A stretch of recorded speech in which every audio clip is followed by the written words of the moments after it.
President-elect Donald Trump has nominated Daniel Driscoll to serve as the Secretary of the Army for his incoming administration. Driscoll is a military veteran and a senior advisor to Vice President-elect J.D. Vance. This latest selection coincides with a growing controversy surrounding Trump's pick for Secretary of Defense. Pete Hegseth is back on Capitol Hill for a third straight day today, looking to earn support from additional Senate Republicans. Hegseth faces allegations of financial mismanagement, sexual impropriety, and drinking on the job, all of which he denies. Multiple sources now tell CBS News that Trump is considering replacing Hegseth with Florida Governor Ron DeSantis as his pick for defense secretary. Our Nicole Killian asked Hegseth if he talked to the president-elect about being replaced. I spoke to the president-elect this morning. He said, keep going, keep fighting. Behind you all the way. So you're in this all the way? Why would I back down? I've always been a fighter. I'm here for the more fighters. This is personal passion for me. You're not withdrawing your name from consideration, just to be clear. We're meeting all day with senators. And this morning, Pete Hegseth's mother joined Fox News to defend her son after a 2018 email that she wrote about his previous behavior towards women went public. It was a very emotional time, and I'm sure many of you across the country understand how difficult divorce is on a family. There's emotions. We say things, and I wrote that in haste. I wrote that with deep emotions. I wrote that as a parent. Pete and I are both very passionate people. I wrote that out of love.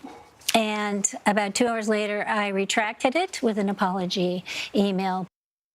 CBS News political reporter Olivia Rinaldi is following the president-elect and his transition team from West Palm Beach, Florida. Olivia, at what point does all of this surrounding Pete Hegseth's nomination for defense secretary really become a greater hassle than it's worth to the president-elect? Because there were already questions before this surfaced about whether Hegseth had the GOP support and experience he needed to be confirmed for this really important position.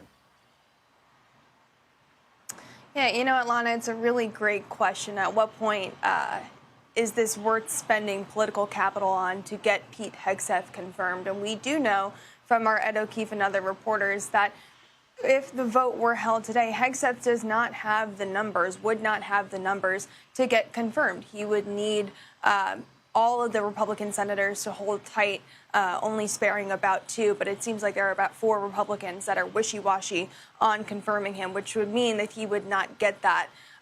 And the Trump transition team is aware of that, and they would have to spend more political capital in order to bring some senators over to their side and allow for him to be confirmed. So we are starting to hear a little bit more conversations happening within the Trump transition team that perhaps there are other people they are considering for this role specifically. And one of those names will be familiar to our viewers. That's Florida Governor Ron DeSantis. What more are we learning about that possibility, as well as other names that might be floated to the president-elect?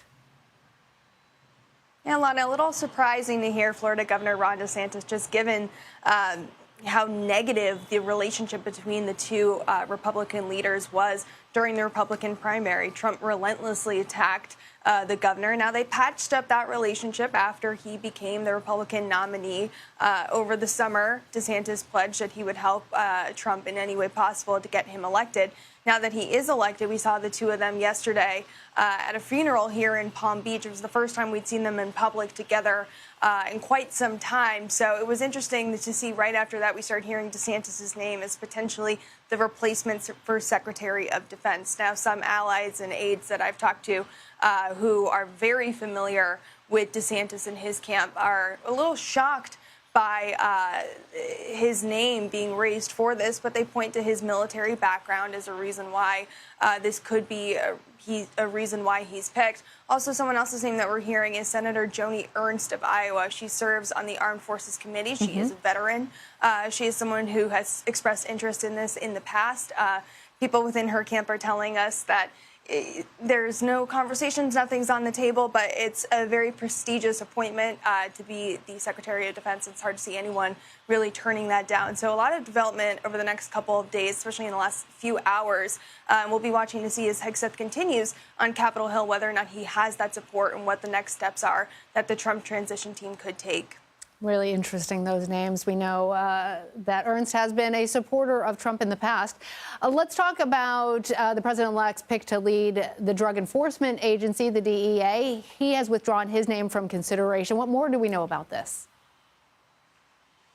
Yeah, Chris Conster, he withdrew his name last night in a post on X saying that he has other initiatives that he wants to continue. He's the Hillsborough County Sheriff, so it's interesting that he said after, I believe it was a week that Trump tapped him, that he would be withdrawing his name. Just a little bit ago, though, Trump on Truth Social was talking about this. He had posted a message criticizing the Wall Street Journal for their coverage of the story. But in there, he kind of made a little bit of news by saying, quote, that Trump himself pulled him out because I did not like what he said to my pastors and other supporters. Now, what Trump is talking about is back in 2020 during the pandemic, Cronister was the sheriff down there, and he had arrested a pastor for holding services during the COVID pandemic, during those lockdowns that we had. That is something that sparked some harsh criticism by conservatives. So it was interesting that Trump himself is saying he was actually the one who pulled him out and it wasn't Cronister. All right, Olivia Rinaldi, thank you.